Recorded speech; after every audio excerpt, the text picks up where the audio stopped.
Oppenheimer would later become known as the father of the atomic bomb. He was tasked with gathering some of the finest brains in America to work with him in this isolated location.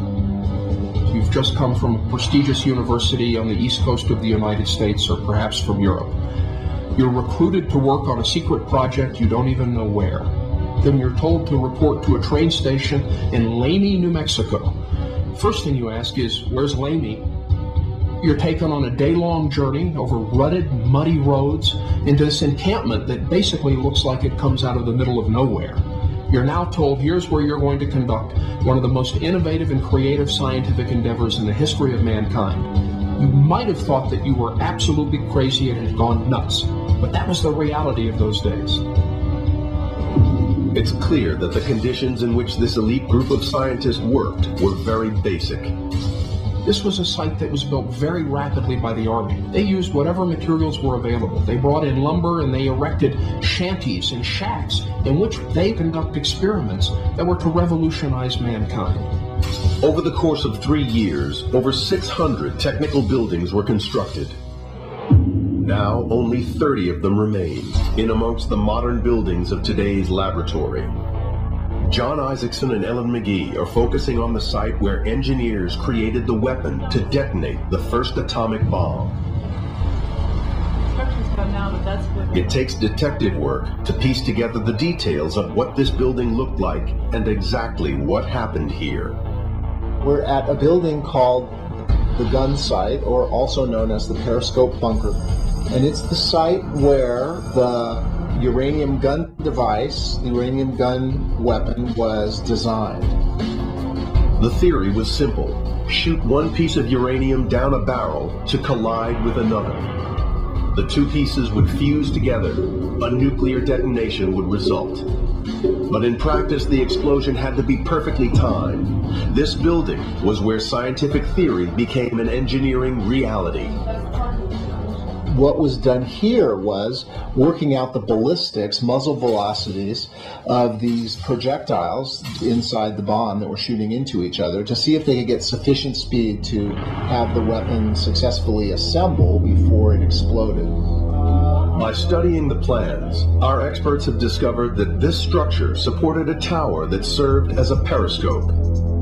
This device would have enabled the scientists to observe and record each shot while they were protected from shrapnel in the building below. We're pretty sure that the inside of this periscope tower, it was light tight, so that they would have probably been using it to take photographs of the actual tests that were happening right above. The presence of these bolts indicates where powerful naval guns were anchored to the ground and shells were fired in full view of the periscope. This is an area where we think that the naval guns were situated. You would have been able to have a clear shot between the guns mounted here and the periscope structure that is just a little bit to the north. Using their findings, the experts can now bring this lost world to life. The gun sight and periscope were built into the landscape, and the bunker was covered with a protective 3-foot layer of earth. The naval cannon on top of the bunker would have fired the ordnance.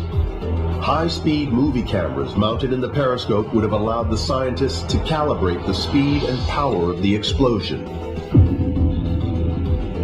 And they would fire these weapons, and they would understand with great precision and detail the speed of the projectiles, the time it took from the ignition of the charge until the projectile began moving. Those minor details were very important in ensuring that they could assemble the critical mass necessary to sustain the nuclear reaction. The tests at the gun site gave the engineers the data they needed to build a bomb they were confident would work. But then, a new scientific breakthrough indicated that it might now be possible to build a bomb from a new substance, plutonium, which would prove even more destructive than the uranium device. And this bomb would require the building of a totally new test site and would present the engineers at Los Alamos with their biggest challenge yet.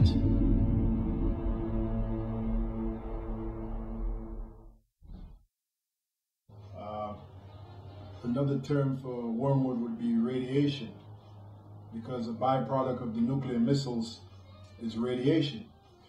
And radiation, anything that it touches, it poisons it. You know, like if the waters become radiated, you can't drink that water. It's poison. That's why they tell you not to use microwaves, because really microwaves emit radiation. And what it does is it radiates your food. And it's really not good for the system, the human body. So this is why many men died of the waters, because they were made bitter. Meaning, when this nuclear missiles hit this place called America, it's pretty much going to destroy everything. You won't be able to really eat any food. You won't be able to really drink any water. And this is the prophecy, you know. As a matter of fact, I was reading about a good example is what happened in Japan, Nagasaki, back in 1945 with the atomic bomb. Now, we have the nuclear bomb, which is a lot more powerful than the atomic bomb. And I was reading about a guy from Japan, a doctor.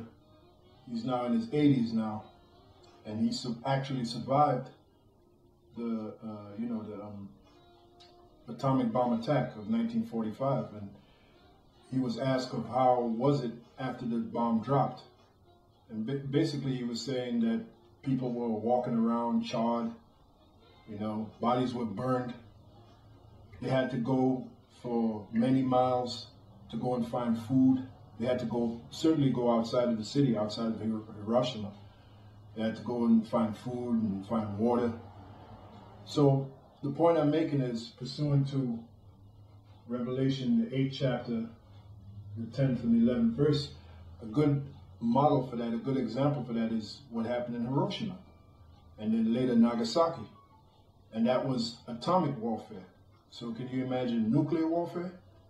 It's going to be a lot more powerful. So this is what is meant by in the 11th verse concerning what we're dealing with here, the topic of wormwood. And the name of the star was called Wormwood, and the third part of the waters became wormwood, and many men died of the waters because they were made bitter. Exactly, nuclear radiation, you know? And like I said, a good example of that is what happened in Nagasaki and Hiroshima right after the atomic warfare.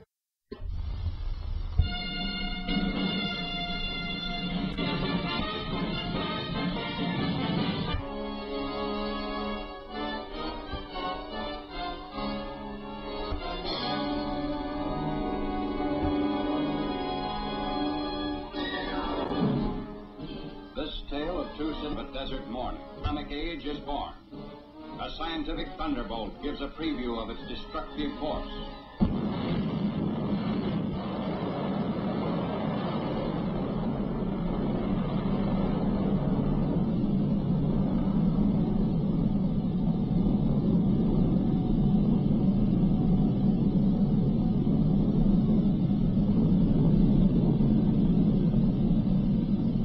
From the instant of that first blast until Hiroshima vanished from the list of living cities, closely guarded plants in New Mexico, Tennessee, and the state of Washington continued their work to shorten the war.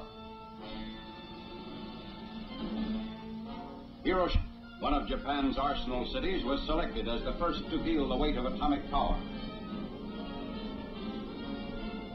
21 days after the New Mexico dress rehearsal, a lone B-29 was over Hiroshima, carrying an atomic bomb. At 8:15 in the morning of August 6th, Japanese time, the first atomic bomb hit an enemy target. The bomb was aimed to explode above 0 point, a spot in the city at the junction of the Motoiso and Ota rivers. The bomb was intentionally set to explode well above the 0 point to dissipate its radioactivity. Here is the pictorial record of the result. At 0 point, directly beneath the explosion, the soldier in the scene is pointing at the spot from which all damage to the surrounding area was measured in terms of distance from the center of the blast. Within a mile of 0 point, the devastation speaks for itself. But in these very ruins, Army cameramen have found and filmed pictorial evidence that tells in twisted steel and stone the effect of death-dealing atomic power. For example, this was the site of the main Japanese military headquarters. There were approximately 20,000 Japanese military personnel stationed here. They are among the missing. A lone concrete smokestack indicates where a bustling factory once stood. Reinforced concrete buildings seem to have withstood the explosion fairly well, the damage varying with their distance from 0 point. Within an area of 1 mile to 1.5 miles, this type of building was the only type to withstand complete demolition and destruction. Here's a building that was actually knocked sidewise, giving you an idea of the force of the blast. The direction of the blast is graphically told by the slant of this parapet, a concrete wall. Etched in the stone base of what was the Russo-Japanese War Memorial are telltale lines, atomic handwriting for all to read. Another signpost of the direction and force of the explosion is blasted in the polished granite base of this statue. The light surface indicates the angle of the blast, 0.2 of a mile from 0 point. Many of the shattered windows pointed like skeleton fingers the direction of the atomic wind of death. On one side, blown in. On the other, blown out, with atomic tornado force. Inside, the flash burns on the chairs give eloquent testimony on the heat of the blast 1 mile from 0 point, which singed the mohair upholstery like a blowtorch. Hiroshima City Hall, which stood at an angle of 45 degrees to the direction of the explosion, had its doors and windows blown in, but suffered much less damage than buildings squarely in the path of the blast. The windows and doors offer mute evidence of the way the blast swept into the structures. The destructive circle within 1 mile from 0 point had a few notable exceptions, mainly reinforced concrete. On the edge of the area of greatest damage was a landmark, the Red Cross Hospital, which never ceased functioning although it sustained damage. Today it dominates the desert of a debris that was Hiroshima. Another notable exception to the general demolition was the Higashi Railroad Station in East Hiroshima, 1.5 miles from the center of the blast. This building, however, suffered extensive damage. The twisted steel beams and concrete wall show the effects of the tremendous concussion.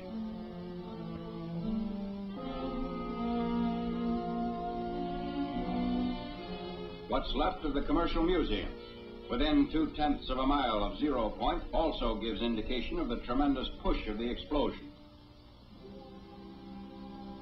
The downward force of the blast turned the roof of the Commercial Museum into a reservoir. Amazingly enough, bridges did not suffer too badly at Hiroshima.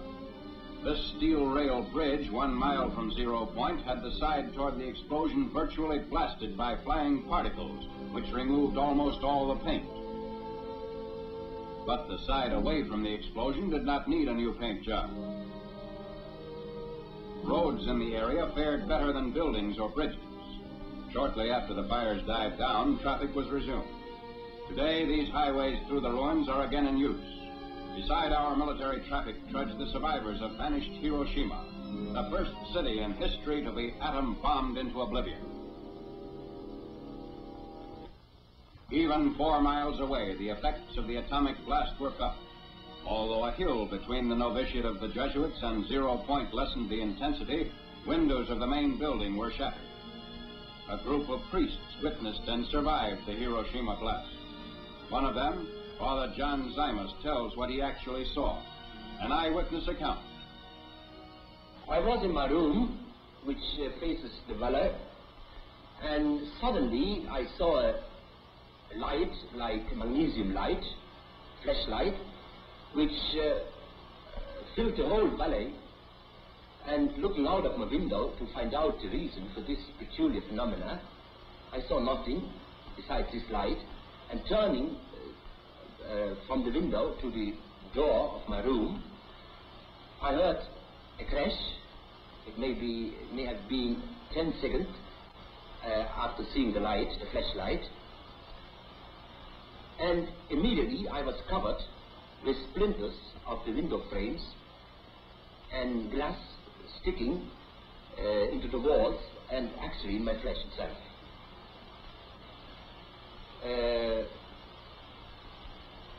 After a while, we saw a procession of people coming from the outskirts of the city up the valley.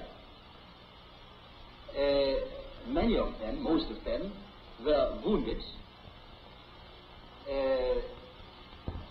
especially the parts of the body which were not covered by clothes, like hands, feet, back. All of us who lived to this experience at the spot estimate the numbers of dead at least at 100,000. What is your opinion as to the story that the ruins of the city emitted deadly rays? Well, I think that it's just a rumor. Because I myself and others of us have worked in the city itself immediately after the explosion for several hours, and we felt no ill effect at all. After Hiroshima, Tokyo wondered when the next atom bomb would fall. They did not wonder long because the president delivered an ultimatum: surrender or face complete destruction. The Japanese ignored the ultimatum. It was evident that atomic power to break the enemy must become the tale of two cities. Nagasaki was selected to become target city number 2. Exactly 3 days after Hiroshima, a B-29 set out for Nagasaki. Instructions were precise. To the north, Japan's greatest torpedo plant. To the south, steel and arms works were located in the heart of the city. The bomb was aimed midway between the two plants to cause greatest possible damage. Because the plants were located in a valley, surrounding hills shielded most residential areas and concentrated the damage on the industrial section. At 10:58 the morning of August 9th, the bomb was exploded above the city, and in the towering mushroom, Japan could read its doom. This was more than a routine bombing. It was the funeral pyre of an aggressor nation. The bomb had been purposely exploded high, so that the greatest part of its radioactive material was dissipated in the stratosphere.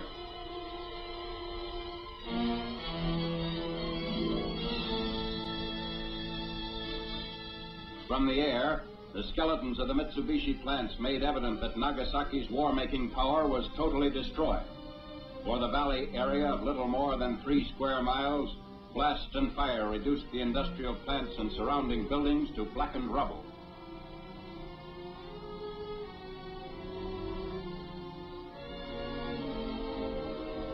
The Mitsubishi Steel and Arms Works extended almost a mile in length. Before the blast, these were modern buildings, constructed like our own American factories.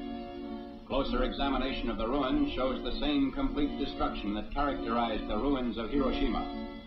Damage to equipment and machinery used in the manufacture of naval rifles, AA guns, and heavy artillery was such that even if Japan had determined to commit suicide by continuing resistance, she could not have salvaged much from the ruins. Smokestacks bent but did not break before the blast. And roads were unaffected, people using them without ill effect shortly after the explosion. The ruins revealed beyond doubt the existence of the shadow factories the Japanese had set up in the nearby residential areas of the industrial valley. You have seen the swath of destruction created by atomic power in this tale of two cities. The world's greatest minds in science, statecraft, and military matters are wrestling with the problems created by the atom. On this spot, outlined in stone, is a figure representing the average man, regardless of his race or creed. These atomic footprints on the sands of time can never be erased. They point a path which leads to unparalleled progress or unparalleled destruction. Just as in the darkness of the desert morning, when the atomic age was born, atomic power puts the question squarely to mankind.